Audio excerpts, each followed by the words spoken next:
Welcome to the Howie Silbiger Show on the True Talk Radio Network. Get in on the conversation. Call 1-877-669-1292.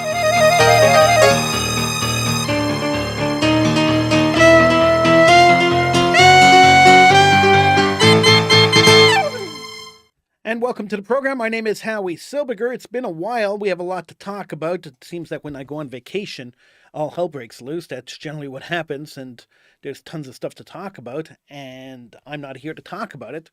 But here I am. I'm back, and I'm here to cover the news that's happening, and it's not good news for the Jewish community, for sure not. So let's talk about it. Let's unpack it a little bit, and let's try to figure out where we go from here. It's hard to decide where we're going to start and what we're going to look at first. But I think the first thing we have to talk about is the elephant in the room. The Canadian government this week announced that they will be not unilaterally, they'll be joining England and France in recognizing a Palestinian state at the United Nations in September. It's not shocking. It's not a big surprise that the Carney government, the Liberal government, decided that, and that's what they're going to be doing. It's not a surprise that they will side with Hamas over the victims. It's not a surprise that they buy into the Hamas propaganda that has been spread for months and months and months. It's not shocking at all. The shocking part of the whole thing is that the Jewish members of parliament that are in the Liberal government right now have decided to stand behind the government. This is the shocking part of it. Now, all these MPs, all these Jewish MPs that are in the Liberal government have declared that they're pro-Israel and have professed their love for the Jewish people and their pro-Israel side. Yet they stand behind a government that is actively working with a terror organization to ultimately destroy the state of Israel.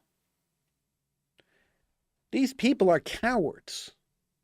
They care more about their jobs, they care more about their positions, the prestige of their positions, than they do about the people that they represent.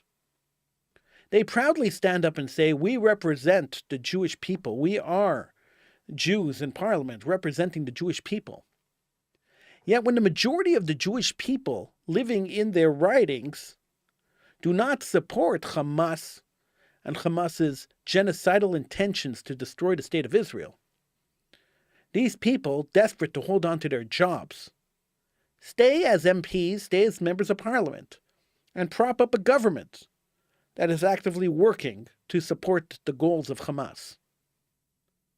It is shameful. And it is shameful that they play on the insecurities of the Jewish community during election campaigns to get themselves reelected. They play on the fact that they share the same faith. They were born into the same faith as the Jewish communities. But it's all a ruse, and it's obviously a ruse. They are tricking you. They are charlatans. And they are standing and supporting a government which has now not only supported Hamas, and historically has supported Hamas, but are now standing and saying that they will reward Hamas by giving them a state after they massacred 1,200 people on October 7th and took hostages. They are rewarding Hamas with a state, as they still hold more than 50 Jewish hostages. Last week, we saw the truth. The truth was revealed last week when a picture of a young Arab boy appeared on the front page of the New York Times. The New York Times claimed, and then it spread everywhere. The New York Times claimed that this young Arab boy was being starved by the Israelis in Gaza. And this was an example of the starvation that Gaza was suffering under the hands of the Israelis. The boy looked like a picture of a boy coming out of a concentration camp in 1940s Europe. And that was the immediate comparison that was made across social media and by a lot of media outlets. But then the truth came out. The truth came out. The boy is now in Italy. He's not in Gaza, he's in Italy. And he is suffering from a disease, a neurological disease that's causing his looks, causing him to be skinny, causing him to look like a concentration camp survivor. He has multiple sclerosis, and he's being treated in Italy for the disease that he has. He was not starved by the Israelis. He's not suffering in Gaza. He's sitting in a hospital in Italy getting treatment for a neurological disease that causes him to look the way he looks. Now, if we compare that and the outrage that caused, because that was a week of outrage, protests and demonstrations and people yelling to kill the Jews and destroy Israel, a week of that, and a week of hatred spewed upon the Jewish communities across the world over a blood libel.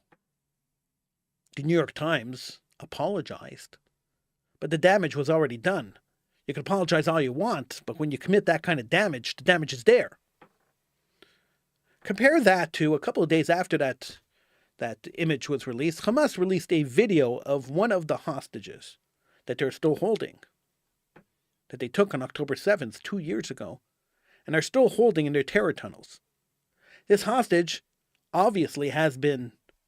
I'm not going to show you the video because I don't want to glorify Hamas's work, but the hostage looks as if he came out of a concentration camp. He has obviously been starved and beaten.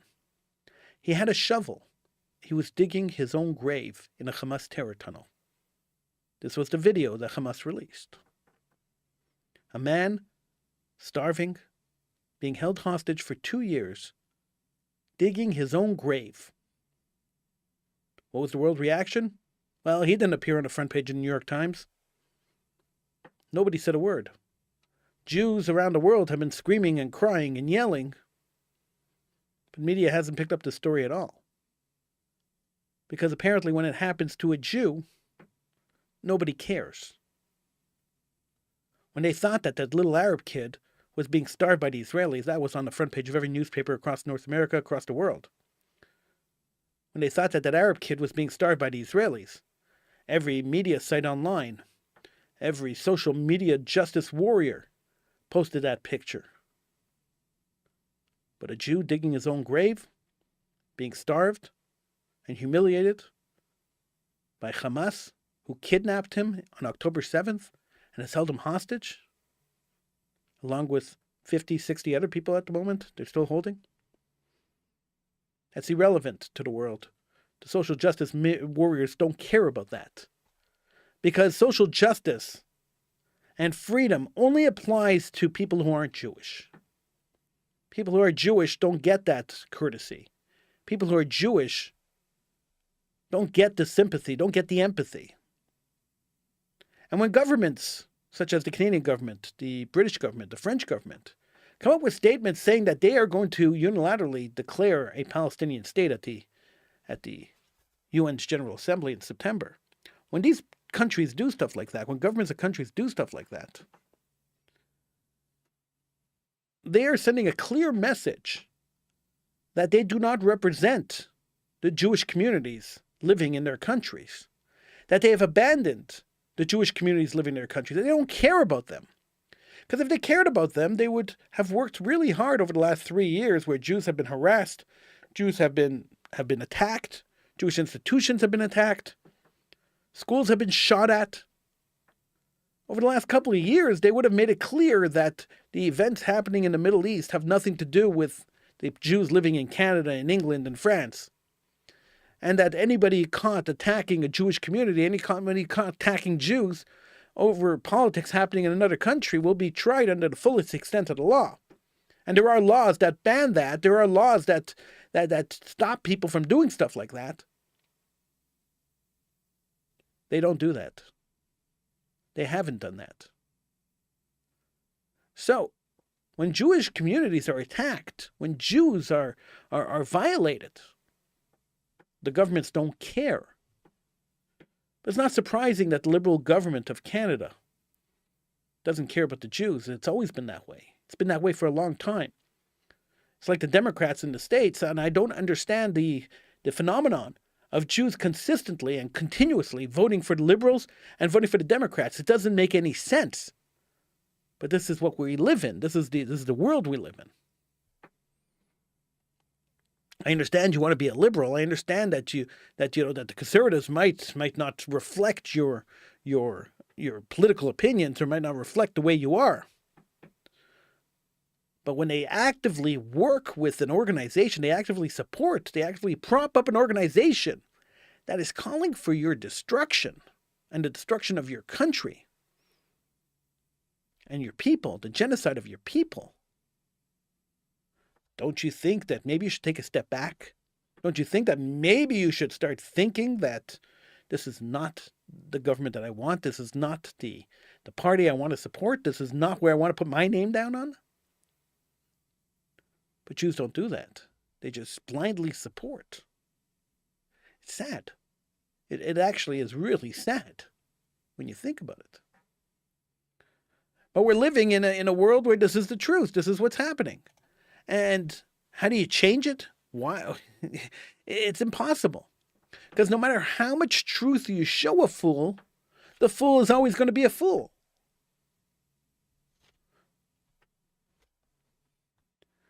When Hamas attacked on October 7th, many countries around the world condemned the attack immediately. Canada was an exception. Then Canadian Prime Minister Justin Trudeau said that he didn't have enough information. There wasn't enough evidence for him to attack or assign blame for this massacre. It took him a week to condemn October 7th. And now the same government, just with a new leader, is supporting Hamas, is rewarding Hamas for killing Jews. Here, have a state. Thank you for killing Jews. Have a state. Thank you for holding hostages. Have a state. It's unbelievable. But we shouldn't be surprised. And I keep saying we shouldn't be surprised because Canada has a long history of not supporting Jews, of not caring about Jewish life. We could go back to World War II, where the ship of death, the St. Louis, left Europe with a boat full of Jews, left Europe, and came to, well, they're supposed to go to Cuba. Cuba didn't let them in. Then they came to Canada and said, hey, can we come in? And Canada turned them away, and they ended up going back to the concentration camps. We could go back to the Evian conference, where the Canadian foreign minister and the prime minister were sitting there, and when asked how many refugees they're going to take from World War II, they said none is too many. We understand where the Liberal government comes from. We understand their heritage. We understand that they're just holding up the values that they always held up. That Jewish life doesn't mean a thing to them. That any minority that comes in is welcome with open arms, except for Jews. That if anybody stood up and did what's happening to the Jewish community, if it happened to the black community, if it happened to the Chinese community, if it happened to the Muslims, the Canadian government would be up in arms. Royal commissions and studies, and the RCMP would be involved. But Jews are left to fend to themselves. Jews are left to spend tens of millions, hundreds of millions of dollars, upping security, hiring security guards, making crazy fortresses out of their institutions, their buildings, just to keep people safe. Because the crazies are out there and they want to attack, and the government doesn't care.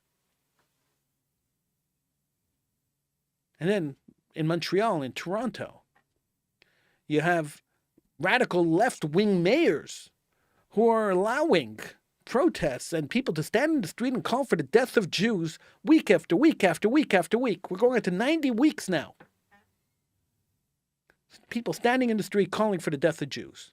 And if a Jewish person happens to show up holding an Israeli flag, the police take down the Israeli flag and arrest the Jewish person for incitement. So apparently holding an Israeli flag is incitement. But standing on the street and yelling, globalized intifada, murder Jews, that's just political speech. This is the world we live in. Is this the world we want to live in? Absolutely not. Canadian Jews, European Jews, they're all in danger. In every generation, people rise to the occasion. They rise to destroy the Jewish people. We say this at the Passover Seder. But God always saves us. God always leads us in the right direction and always tries to save us. Always gives us the strength to fight back. And in every generation, there are the court Jews. The court Jews are the MPs that stand by the government. We have in every generation. You had the capos with the Nazis. You had the Jews who kissed up to the Roman Empire and to the Greek Empire. You had the Jews who massacred other Jews because it pleased the king. They always exist in every generation, these court Jews. And the court Jews of today are the ones who are propping up governments that are standing against the Jewish people. The court Jews of today are propping up governments that are supporting terror organizations that want to massacre all Jews everywhere. These are our court Jews. And unfortunately, there's a segment of the Jewish population, enough of the Jewish population to elect them in time and time and time again, that stand behind these people. The last election, I strongly urged Jews to vote against the liberal government, to vote against the liberals, to vote for the conservatives or somebody else that's not a liberal. And I was rebuked by many Jews who told me that they're not voting for the party, they're voting for the person. Well, the person supports the party. The person is the party. In the parliamentary system which Canada runs under, England and France run under the same system. In the parliamentary system, what happens is, as many seats as you have, that's who forms the government. So the person with the majority of seats forms the government. So if I take away a seat here and a seat there, and a Jewish parliamentarian takes away a seat here and a seat there, the government may not have enough seats to form a government and may not be able to form a government. But every seat counts. Now, of course, no government, I think it happened once in the history of Canada that a government was decided on one seat. But every seat that exists in a government makes the government stronger. And as a Jew, why would you want to be part of a party that is advocating or supporting an organization that is advocating for your murder? When did we become masochists? When did Jews become masochists? That we stand with parties, we stand with hatred, we stand with people who want to destroy us. I don't understand the concept. I don't understand why this is real, why this happens. Nobody's been able to explain it to me. It's amazing. But it happens in Canada, it happens in the United States, where the Canadian Jews prop up the Liberal Party and the U.S. Jews prop up the Democratic Party, and both these parties stand against Israel. They plot against Israel. They plot against the Jewish communities. They support Hamas, and yet we keep voting them in, and we keep supporting them financially. Why? The Jews that are in these parties should be ashamed of themselves. They should go into hiding. They should be put excommunicated from the Jewish community. We shouldn't be celebrating them. We should be reviled by them. We should be disgusted by them. How do you stand in a party? How do you stay in a party that is actively promoting an organization that committed a massacre, a genocidal massacre against your people? How do you do that? Why is your job more important than your people? It's shameful. But everyone's afraid. They're afraid to talk. Everyone's afraid to say anything. Whoa, they might disagree with me. Somebody might argue with me. So what? Somebody might be afraid. I'm afraid to be Jewish, people tell me. In Canada, they tell me, I'm afraid to be Jewish. I'm afraid to have a mezuzah on my door. I'm afraid to wear a yarmulke or kippah. I'm afraid to be Jewish or to show my Judaism. This is where we've come to. Synagogue doors are locked. Security guards standing in front of buildings 24 hours a day. Moats built around like castles, like fortresses. Security systems put in, fortress-like security systems put into Jewish buildings. When a church could keep their doors open 24 hours a day and say, anybody who wants to pray, come pray. Where a mosque has no problem opening their doors and allowing anybody to come in to pray. But Jews have to check IDs at the door, have to put metal detectors and bomb scares and whatever. They have to deal with that. But everybody else could live their lives the way they live their lives. I drive by churches all the time. There's no security standing in front of a church, and there doesn't seem to be much security as people are going in and flocking in to pray. That's the way it should be.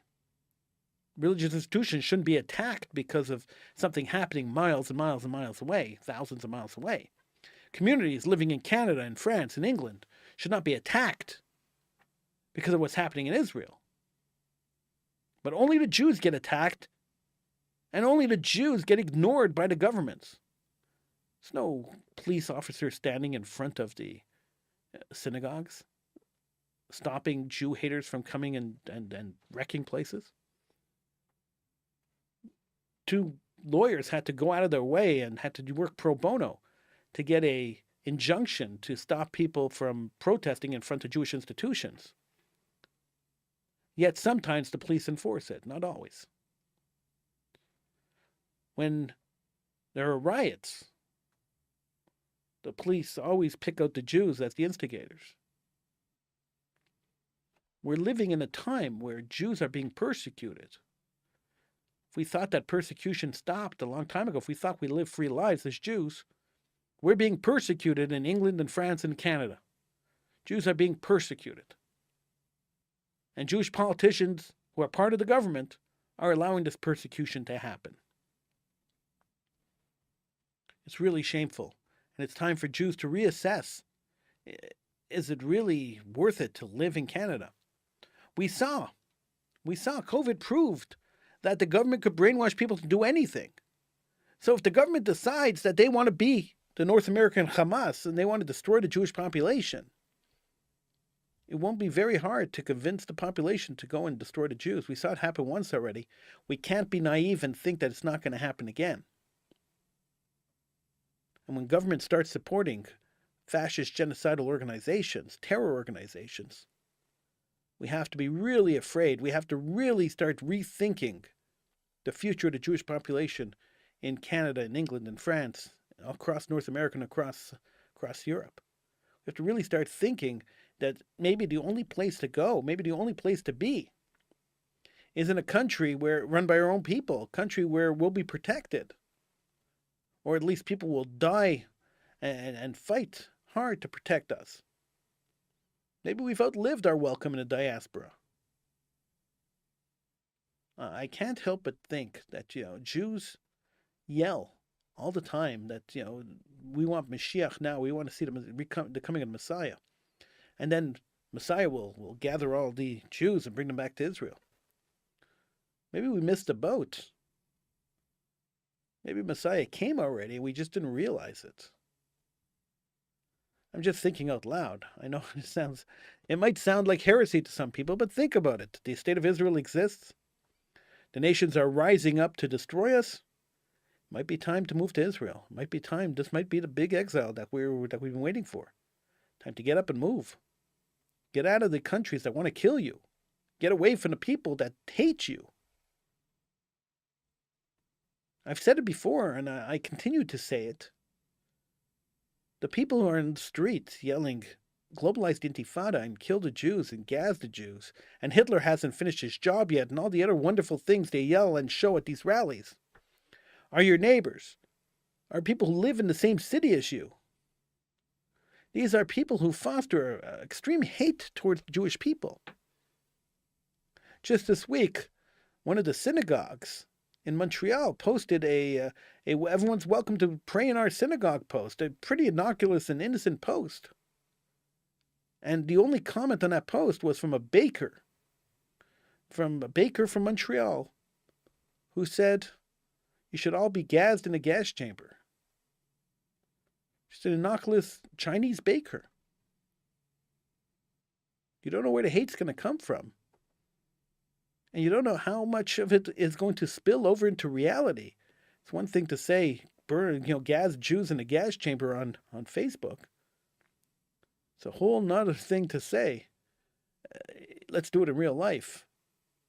And once you normalize it in Facebook, once you normalize it on social media, it doesn't take much for some zealot, some crazy politician to get up and say, let's do this.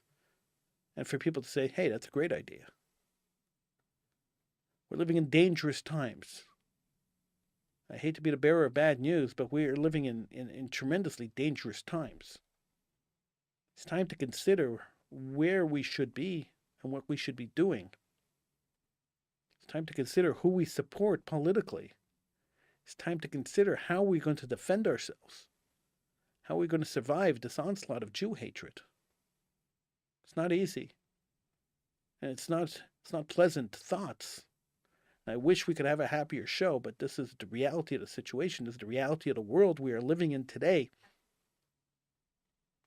3 governments of Western countries have stated that they are going to reward Hamas for killing Jews.